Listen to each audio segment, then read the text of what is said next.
The first thing you need to understand about humans is that they are completely, utterly, and spectacularly insane. I'm not talking about the quirky kind of insane that makes you wear mismatched socks or collect bottle caps. No, I'm talking about the kind of insane that makes you bite into a fruit that literally burns your mouth, smile while doing it, and then ask for seconds. My name is Vex9, and I'm a Corthani diplomatic attaché, or at least, I was until I met Captain Kane. Now I'm not entirely sure what I am, other than perpetually terrified and oddly impressed.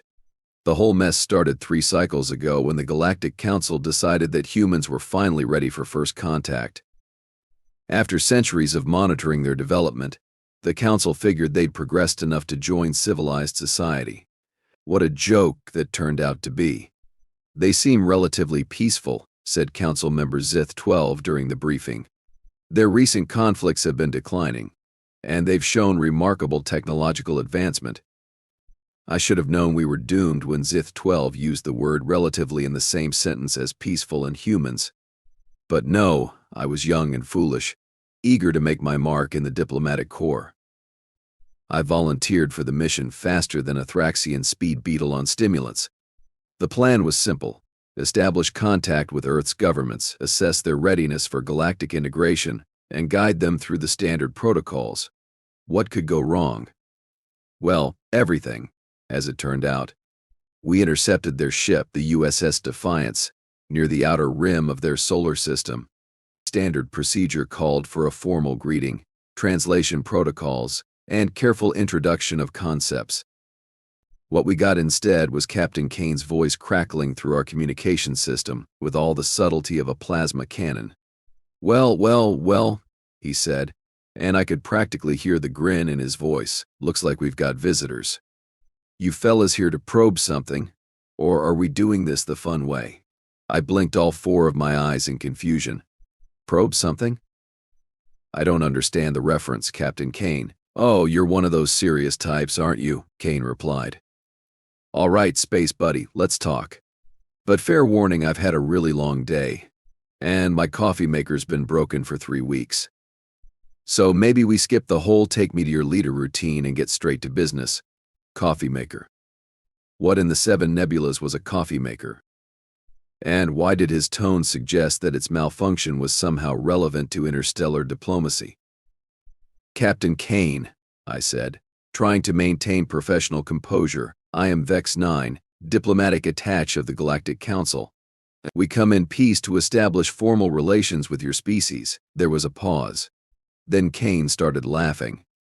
Not the polite, diplomatic chuckle I'd expected, but a full-throated, genuinely amused laugh that seemed to go on forever. Peace, huh? He said finally. That's rich. Tell me, Vex9, how many species in this Galactic Council of yours have wiped out entire ecosystems just to make room for shopping centers? I was taken aback. Shopping centers? I don't understand. Malls, buddy. Big buildings full of stores where people buy things they don't need with money they don't have to impress people they don't like. We've got thousands of them. The casual way he described what sounded like ecological destruction while simultaneously mocking his own species' consumption habits was unsettling. Are humans naturally self-deprecating, or was this some kind of psychological warfare? Perhaps, I said carefully, we should meet in person to discuss these matters more thoroughly. Sure thing, space friend. But I've got to warn you, we're not exactly what you'd call a welcoming committee. We're a military vessel, and we've been chasing pirates through this sector for the past 2 months. My crew's a little twitchy. Another human word that seemed to carry ominous implications. An hour later, I found myself aboard the USS Defiance, surrounded by humans who looked like they'd been carved from stone and steel. They were tall, broad-shouldered, and had these predatory eyes that seemed to track everything at once. But what really unnerved me was how relaxed they appeared to be. One of them, a woman with short cropped hair and scars on her arms, was actually reading what appeared to be a book while cleaning some kind of weapon. Another was playing a card game with 3 others, and they were all laughing at jokes I couldn't begin to understand. Don't mind the crew, Kane said, noticing my obvious discomfort. They're harmless. Mostly. Harmless. These creatures looked like they could tear apart a battle cruiser with their bare hands, and Kane was describing them as harmless. Captain, I said, perhaps we should discuss the terms of Earth's potential membership in the Galactic Council. Kane nodded and gestured for me to follow him. Sure. But first, let me show you something interesting we picked up from those pirates. We walked through corridors that seemed designed more for efficiency than comfort. Everything was metal and sharp angles, with no consideration for aesthetic appeal. It was like being inside a weapon that had been converted into a habitat. Kane led me to what appeared to be a storage bay, where several large containers were stacked against the walls. We caught these bastards trafficking in slaves, he said, his tone suddenly serious. 3 different species, all being transported to some mining colony in the Vega system. Slavery was illegal throughout the galaxy, but it still happened in the outer systems where council enforcement was weak. The fact that humans had intercepted a slave ship was unexpected. You freed them? I asked. Of course we freed them, Kane replied. What kind of monsters do you think we are? Before I could answer, one of the containers made a noise, a terrible, screeching sound that sent chills down my spine. Kane walked over to it and began entering a code on the lock. Now this one, he said casually. This one's a little different. The pirates weren't transporting him. They were running from him. The container opened with a hiss, and the most horrifying creature I'd ever seen emerged. It was 3 meters tall, covered in chitinous armor, and had mandibles that could probably bite through steel. Its eyes were compound, like an insect's, but they burned with an intelligence that was somehow worse than mere animal fury. It was a Nexari warrior, one of the most dangerous predators in the galaxy, and Kane had just let it out of its cage. Easy there, big guy, Kane said, as casually as if he were talking to a pet. Nobody's going to hurt you. The Nexari warrior let out a sound that was half roar, half shriek. Its mandibles clicked together in what I recognized as a threat display. I stumbled backward, reaching for my emergency beacon. Captain Kane, I said, trying to keep my voice steady. That creature is extremely dangerous. It needs to be contained immediately. Kane looked at me with what I would later learn was a typically human expression of amused confusion. Dangerous? Nah, he's just scared. Aren't you, buddy? The Nexari warrior turned its attention to Kane, and I prepared to witness the gruesome death of humanity's first contact representative. Instead, the creature tilted its head in what almost looked like curiosity. The pirates had him drugged and chained, Kane explained, probably planning to sell him to some collector. But look at him. He's magnificent, probably hasn't eaten in days. Kane reached into his jacket and pulled out what appeared to be a piece of dried meat.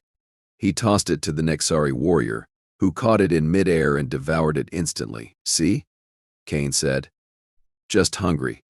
I stared in absolute bewilderment as the most feared predator in the galaxy began to calm down in response to Kane's casual kindness. Captain, I said slowly, are you aware that Nexari warriors are responsible for the destruction of 17 colonies? Yeah, I heard about that, Kane replied. But that was military action, wasn't it? This guy's just trying to get home. The Nexari warrior made a sound that was almost like a purr. Kane actually smiled and took a step closer. Captain Kane, please step away from the creature, I said, my voice rising in panic. It could kill you in seconds. Kane looked at me with those unsettling human eyes. Vex 9, buddy. Everything can kill you in seconds. That's what makes life interesting. Before I could respond, the Nexari warrior extended one of its massive claws toward Kane. I nearly fainted, certain I was about to watch a diplomatic disaster unfold. Instead, Kane reached out and gently touched the claw with his hand. There you go, he said softly. You're safe now. The warrior made another purring sound and settled down on the floor. Kane turned to me with a grin that was somehow both reassuring and terrifying. So, he said, about this Galactic Council. Tell me, do they have a good track record with handling situations like this? I couldn't speak. I couldn't even think. Everything I'd been taught about interspecies relations, about predator species, about basic survival instincts. It had just been turned upside down by a human who treated a Nexari warrior like a lost pet. "Cat got your tongue?" Kane asked, then laughed at his own joke. "Sorry," human expression. "You look like you've seen a ghost." How I managed to croak. "How did you know it wouldn't kill you?" Kane shrugged. "I didn't." But he looked scared, not angry. "There's a difference." "There's a difference." The casual way he admitted to risking his life based on nothing more than intuition was perhaps the most terrifying thing I'd heard all day. And considering I'd just watched him befriend a Nexari warrior, that was saying something. Besides, Kane continued, the worst thing that could happen is I'd die. And honestly, after 3 weeks without coffee, that's starting to look like a viable option. He said it so matter-of-factly that I almost believed he was serious. The thought that humans might actually prefer death to minor inconveniences was unsettling.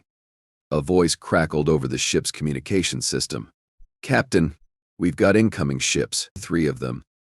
And they're not broadcasting friendly signals." Kane's demeanor changed instantly. The casual friendliness was replaced by something cold and focused. "Pirates? Negative, sir. These are bigger.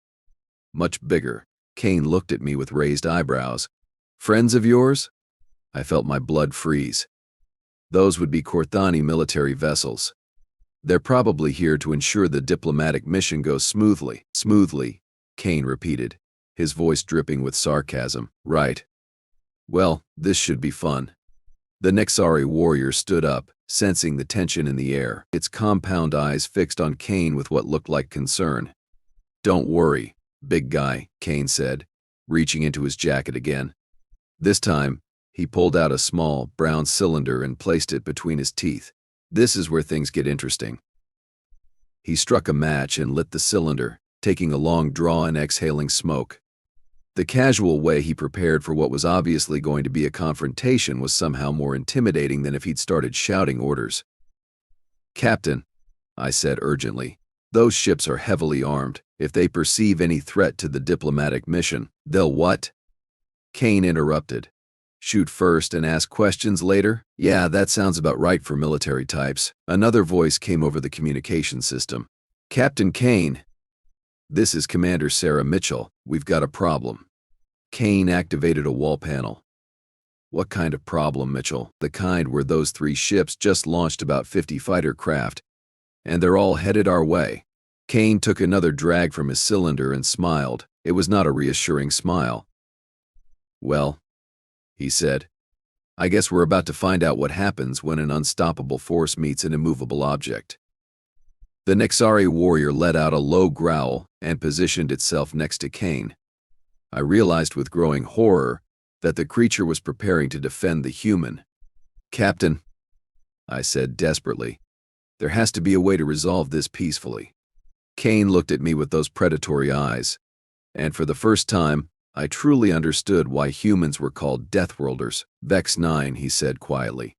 "Where I come from, peace is just the brief pause between wars, and judging by your friends out there, I'd say the pause is about to end." The ship shuddered as the first wave of attack began. Through the viewport, I could see the Korthani fighters closing in, their weapons charging for what would undoubtedly be a devastating first strike. Kane calmly walked over to a wall panel and pressed several buttons. Throughout the ship, alert klaxons began to sound. "All hands, battle stations," his voice echoed through the corridors. "This is not a drill. We have hostile forces inbound, and they appear to be in a shooting mood." The casual way he announced what was essentially a declaration of war was somehow more terrifying than screaming would have been. As the crew began to move with practiced efficiency, I realized that this was not the first time the USS Defiance had faced overwhelming odds. In fact, judging by the way Kane was smiling around his lit cylinder, I got the distinct impression that he was looking forward to it. The Nexari warrior moved closer to Kane and made a sound that was unmistakably a battle cry. Kane nodded as if he understood perfectly. "That's the spirit," he said. "Let's show these folks what happens when you interrupt a perfectly good conversation." As the first explosions rocked the ship, I found myself wondering if the Galactic Council had made a terrible mistake, not in contacting humans, but in assuming they understood what humans actually were. Because as I watched Captain Kane prepare for battle with the same casual confidence he'd shown when befriending an XRE warrior, I realized that humans weren't just another species to be integrated into galactic society. They were something else entirely. Something that didn't fit into any category we'd ever encountered. And as the battle began in earnest, I had the sinking feeling that the galaxy was about to learn that lesson the hard way. The first missile hit the USS Defiance like a sledgehammer to the skull. The entire ship lurched sideways, throwing me against a bulkhead while Kane somehow remained perfectly balanced, his lit cylinder still clamped between his teeth. The XRE warrior didn't even flinch. Direct hit to port shields, came Mitchell's voice over the comm. "They're not messing around, Captain." Kane tapped the communication panel with one finger. "Mitchell, how many fighters did you say?" 53 and counting, sir." "They're launching more from the capital ships." 53. Kane repeated thoughtfully, as if he were calculating the cost of groceries. "That's optimistic of them." I stared at him in complete bewilderment. "Captain Kane, those are Corthani military vessels. Each fighter carries enough firepower to level a small city." Kane turned to look at me, and that predatory smile widened. "Vex 9, buddy. I think you're about to learn something very important about humans." Another impact shook the ship, and this time sparks flew from one of the control panels. The lights flickered ominously. "And what's that?" I asked, gripping the nearest support beam. "We don't know when to quit." He pressed another button, and suddenly the ship's intercom crackled to life. "Ladies and gentlemen, this is your captain speaking. We've got some uninvited guests who seem to think they can crash our little diplomatic party. I know you're all tired, I know you're cranky, and I know Lieutenant Rodriguez ate the last of the chocolate rations yesterday." A chorus of good-natured boos echoed through the corridor. "But here's the thing," Kane continued, his voice taking on that casual tone that somehow made everything sound more dangerous. "These folks just made the mistake of assuming we'd roll over and play dead.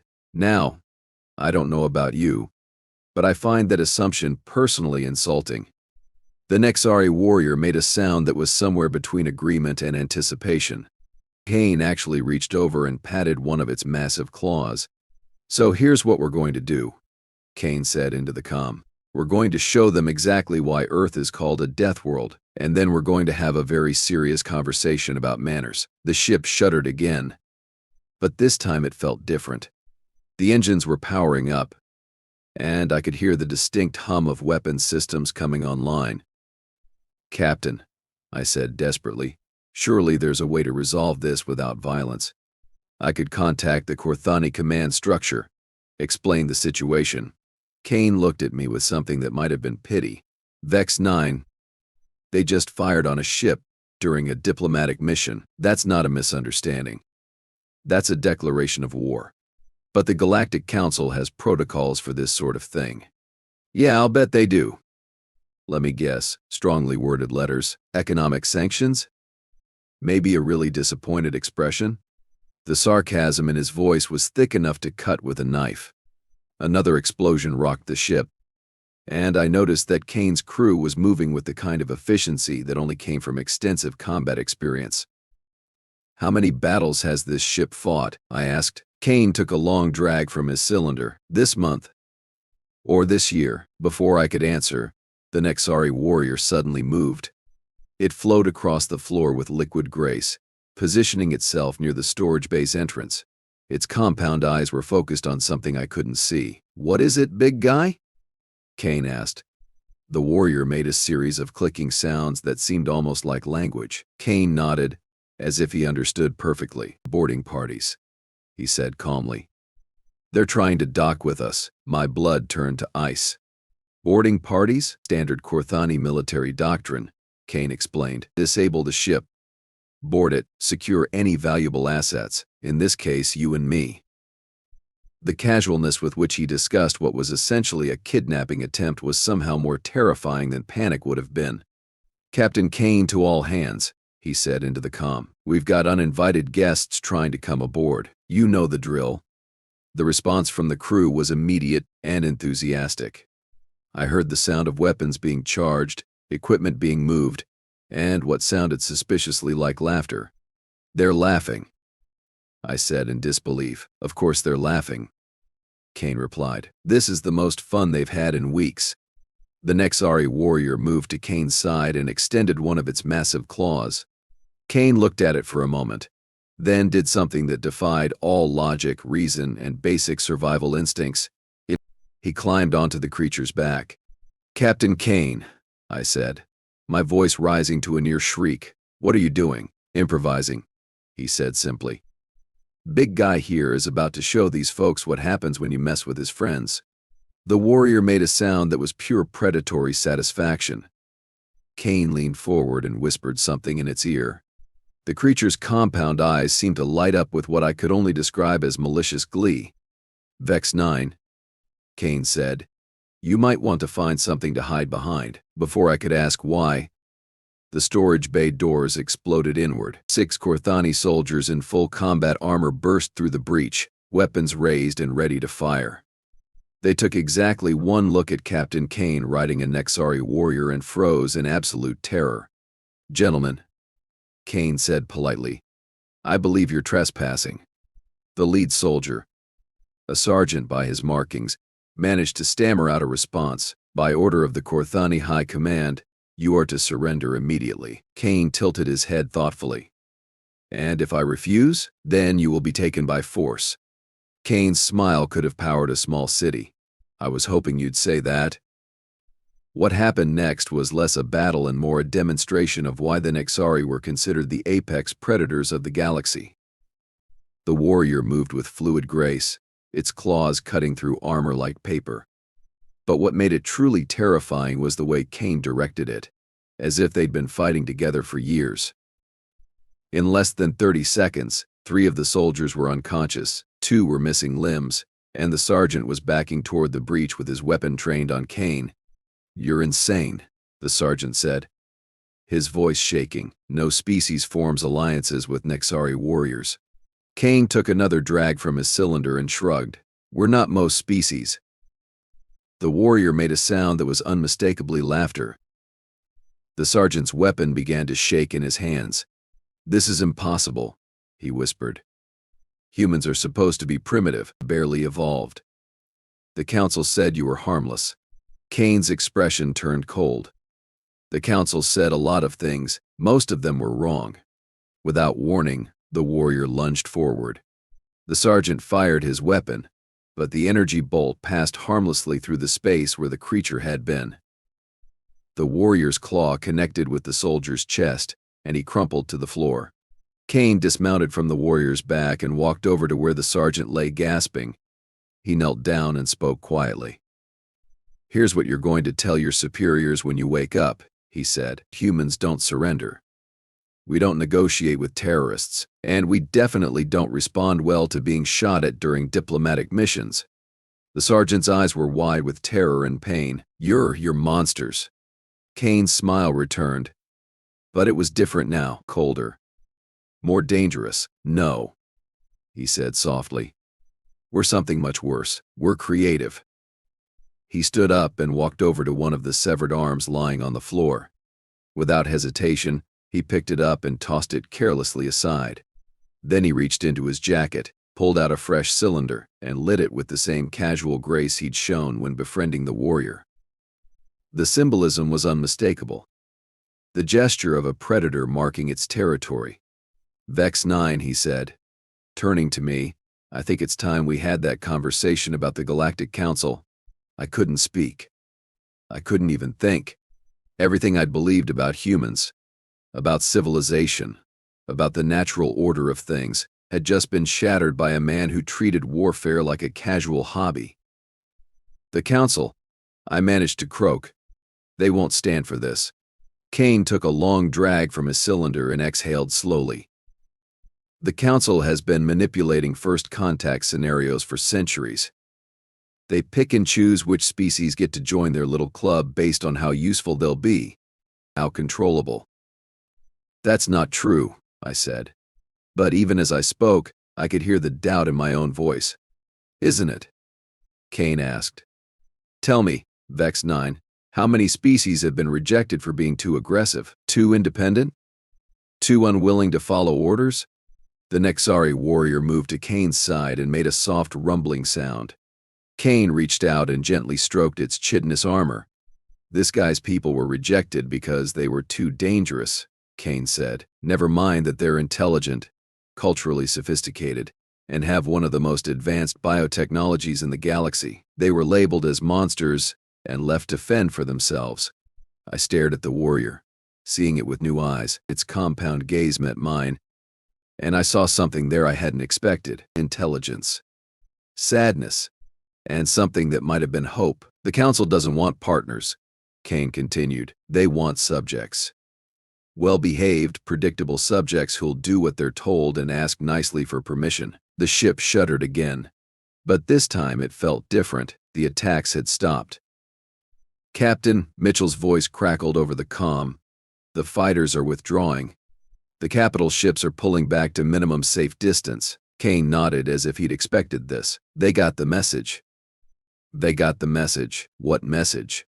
I asked. Kane looked at me with those predatory eyes, that humans don't play by the rules, that we don't fit into their neat little categories, and that maybe, just maybe, the galaxy would be better off without the Council's version of order. The Nexari warrior made a sound that was unmistakably agreement. Kane smiled and patted its claw again. The thing about Deathworlds, Kane said, is that they don't just produce dangerous life forms.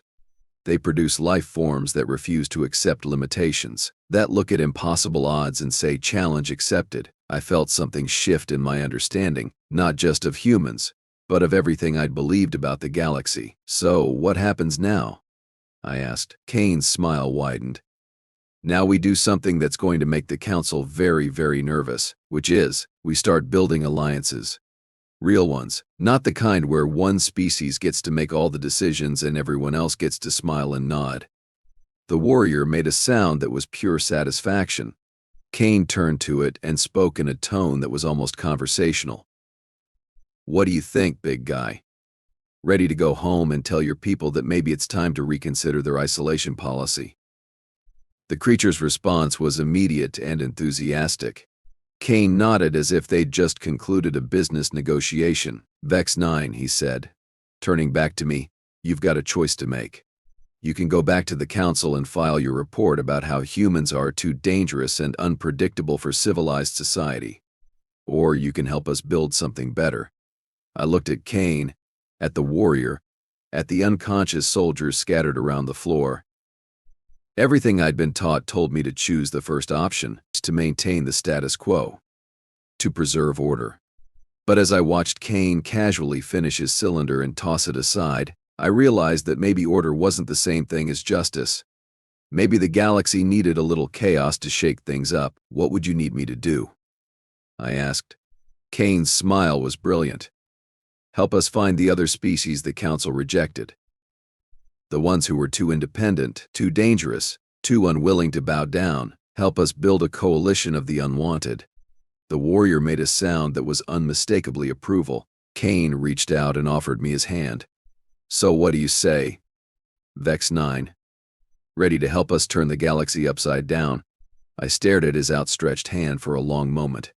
Then I thought about all the species I'd seen rejected by the Council. All the civilizations deemed unworthy of membership, all the potential partners who'd been cast aside because they didn't fit the approved template.